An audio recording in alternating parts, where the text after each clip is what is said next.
খোলা হয়নি অধিবেশন কক্ষ, এমনটাই কিন্তু কর্পোরেশনের তরফ থেকে জানতে পারা যাচ্ছে। এবং তারা কিন্তু বলেছে যে গতকালকে তারা নোটিশ পাঠিয়েছিল এই সম্মেলনের জন্য। না না, তৃণমূলের আভ্যন্তরীণ রসায়ন, তৃণমূলের আভ্যন্তরীণ দ্বন্দ্ব, ওরাই তালা লাগিয়ে দিয়ে ওয়েবসাইট থেকে ফিরাদ হাকিমের ছবি সরিয়ে দিয়ে, ওসব তৃণমূলের লড়াই। হাউসের ঘর, অধিবেশন যেখানে হবে সেই ঘর না খোলায় কাউন্সিলর রুমেই কিন্তু আজকে হাউস বসেছে, এমনটাই কিন্তু আমরা দেখতে পেয়েছিলাম। কেউ বলছেন মুখ্যমন্ত্রী বকাবকি করেছেন, কেউ একজন পদত্যাগ করেছেন, তার জন্য ফিরাদ হাকিমও পদত্যাগ করতে চাইছেন, কিন্তু যেহেতু সামনে বর্ষা সেই জন্য উনি এখন করতে চাইছেন। বিজেপির এ সমস্ত কোনো প্রয়োজন পড়েনি। ঠিক সময় নির্বাচন হবে, গণতান্ত্রিক ব্যবস্থার মধ্যে দিয়ে মানুষকে সঙ্গে নিয়ে আমরা তৃণমূল কংগ্রেসকে কলকাতা কর্পোরেশনকে সরিয়ে দেবো। যেভাবে বিধানসভায় তৃণমূল কংগ্রেস চলে গেছে, কলকাতা কর্পোরেশনও চলে গেছে। এবং এই বিষয়ে আমরা কথা বলে নিচ্ছি শাসক দল এবং বিরোধী দলের নেতা নেত্রীদের সাথে। কি বলছেন তারা সেটা দেখে নেব। কথার কোনো ওষুধ হয় না। হ্যাঁ, মিথ্যে কথার তো প্যারামিটারও মাপা যায় না। কিন্তু কথা হচ্ছে, যেখানে আজকে এটা ক্যান্সেল ছিল, গতকাল ক্যান্সেল হয়ে গেছে, সেখানে কোন অলৌকিক কারণে এটাকে আবার করা হলো, এর উত্তর যারা করেছেন তারাই দিতে পারবেন। এই অনৈতিক কাজের পেছনে ওনারা কেন রয়েছেন, আমাদের যারা পৌরপিতা পৌরমাতারা রয়েছেন তারা বলেছেন, তারা এটার প্রতিবাদ করেছেন যে আজকে এই অনৈতিক কাজটি কেন হয়েছে। আমাদের ভারতীয় জনতা পার্টির আমাদের মীনা দেবী পুরোহিত, সজল ঘোষ, বিজয় ওঝা এবং সন্তোষ পাঠক, এনারা সকলেই মিলে সেই বক্তব্য রেখেছেন যে যেটি হওয়ার কথা ছিল না সেটা কেন হলো আজকে, এবং তাদেরই বা খবর দেওয়া হয়নি কেন। এটা নিশ্চয়ই আপনারা সেটা দেখেছেন সকলে। আসলে হেরে যাওয়ার পর এইসব মানে করে কি লাভ, যারা করছেন তারাই জানেন, আমরা বলতে পারবো না। অনেক ধন্যবাদ দাদা আপনাকে। কলকাতা পুরসভায় বেঞ্জির ঘটনা। অধিবেশন কক্ষের বাইরে কাউন্সিলর্স ক্লাব রুমে অধিবেশন করছেন তৃণমূল কাউন্সিলররা। পুরসভার মাসিক অধিবেশন কক্ষ তালাবন্ধ থাকায় এই সিদ্ধান্ত। এই প্রথম অধিবেশন কক্ষের বাইরে বসছে অধিবেশন।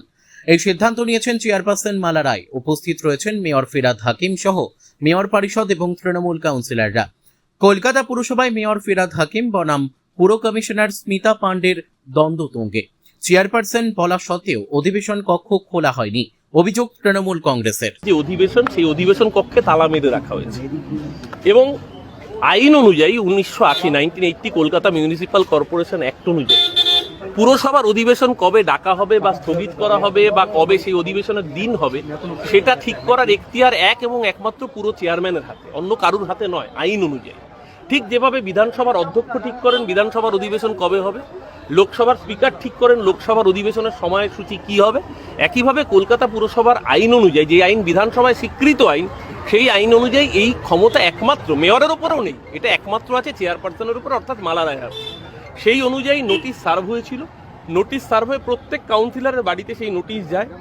কিন্তু অদ্ভুতভাবে গতকাল রাতে কলকাতা পুরসভার অফিসিয়াল কন্ট্রোল রুমের রেজিস্টার নাম্বার, আমি ফোন দেখাচ্ছি, গতকাল রাতে এরকম এই ফোন আমার কাছে রাত 8:08 এই ইনকামিং কল আসে কলকাতা পুরসভার কন্ট্রোল রুমের অফিসিয়াল নাম্বার থেকে, এবং বলা হয় যে পুরো অধিবেশন স্থগিত করা হয়েছে। কে এই রাইট দিয়েছে? মালা রায় তো এই ইনফরমেশন দিতে বলেননি।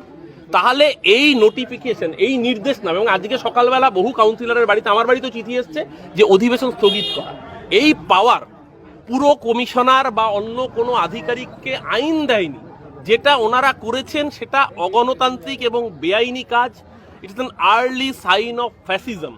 প্রতিটা পদক্ষেপে আজকে বাংলার মানুষ রায় দিয়েছে, আপনারা সরকারে এসছেন, ভালো কথা, ভালো করে সরকার পরিচালনা করুন, মানুষ যদি পছন্দ করে আবার পুরসভাতেও আপনাদের ভোট দেবে।